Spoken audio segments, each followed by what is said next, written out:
अस्सलाम वालेकुम। आप देख रहे हैं ट्रूथ एंड फैक्ट्स। ब्रिटिश सल्तनत इंसानी तारीख की अब तक की सबसे बड़ी सल्तनत थी। पहली आलमी जंग में फतह के बाद 1921 में यह सल्तनत 3 करोड़ 55 लाख स्क्वायर किलोमीटर पर फैली हुई थी, जिसकी आबादी 41 करोड़ 30 लाख अफराद पर मुश्तमिल थी, जो उस वक्त दुनिया की आबादी का 23% था। उस वक्त ब्रिटिश एम्पायर इतना बड़ा था कि ये चांद की सतह के 94% हिस्से को कवर कर लेता।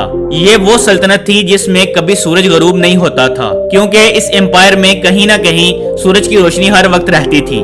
अफ्रीका में आखिरी ब्रिटिश कॉलोनी ने 1980 में आजादी हासिल की और हांगकांग के बड़े शहर को, जो 1898 से ब्रिटिश कॉलोनी था, वो 1997 में चाइना को वापस दिया गया, जो कि अलामती तौर पर सल्तनत के खात्मे की निशानी थी। लेकिन अगर ये पूरा एम्पायर और पूरी सल्तनत दोबारा बना दी जाए तो क्या होगा?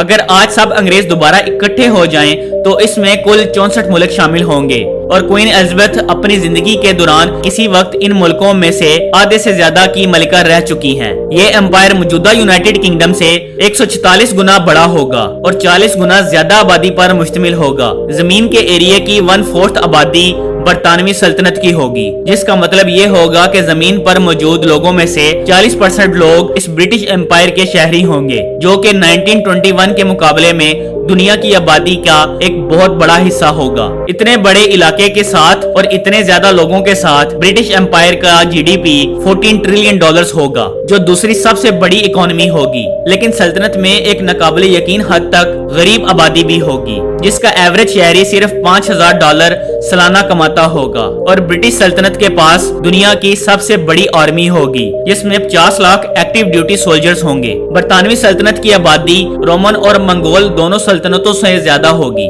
ब्रिटिश एम्पायर का सबसे बड़ा शहर पाकिस्तान में कराची होगा और नाइजीरिया में लागोस को छोड़कर सबसे ऊपर 5 बड़े शहर सब कॉन्टिनेंट में ही होंगे और लंदन सिटी 7वीं बड़ी सिटी होगी। लेकिन फिर भी लंदन मुमकिना तौर पर सल्तनत का कैपिटल बन जाएगा, क्योंकि ये ब्रिटिश एम्पायर का तरीही कैपिटल था। इसके अलावा इंग्लिश को सल्तनत की सरकारी जुबान बना दिया जाएगा। इसके बावजूद कि सिर्फ 5% आबादी इंग्लिश बोलने वाली होगी। हिंदी सबसे बड़ी जुबान होगी, जिसे 20% आबादी बोलती है, जबकि उर्दू और बंगाली भी अहम जुबानें होंगी। ये सल्तनत नाकाबिले यकीन हद तक अहलाकी और मजहबी लिहाज से डाइवर्स होगी, जिसकी सिर्फ 5% आबादी सफेद फॉर्म होगी और 70% एशियाई और पैसिफिक आइलैंड के लोग होंगे। सल्तनत की आधी आबादी हिंदुस्तान की होगी, जिसमें इंडिया, पाकिस्तान और बांग्लादेश के लोग होंगे। अफ्रीका और अफ्रीकन कैरिबियन के लोग 18% होंगे, जबकि अरब 7% होंगे। यूके खुद पूरी सल्तनत की आबादी का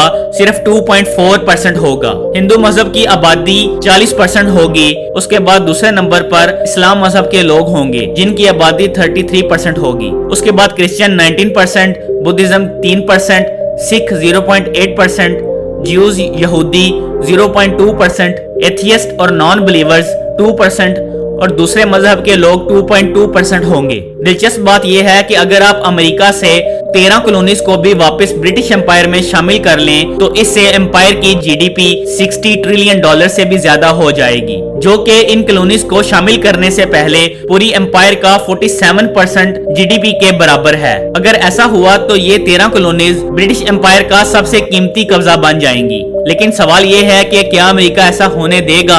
आपके ख्याल में ये एम्पायर कैसी होगी और ये आज की दुनिया में कैसे काम करेगी? मुझे कमेंट में जरूर बताइए। और अगर आपको ये वीडियो पसंद आई है तो इसको लाइक और शेयर करें, और अगर आपने इस चैनल को अभी तक सब्सक्राइब नहीं किया तो जल्दी से सब्सक्राइब करके बेल आइकॉन को प्रेस करें, ताकि आगे भी इस तरह की वीडियोस आप तक पहुंचती रहें।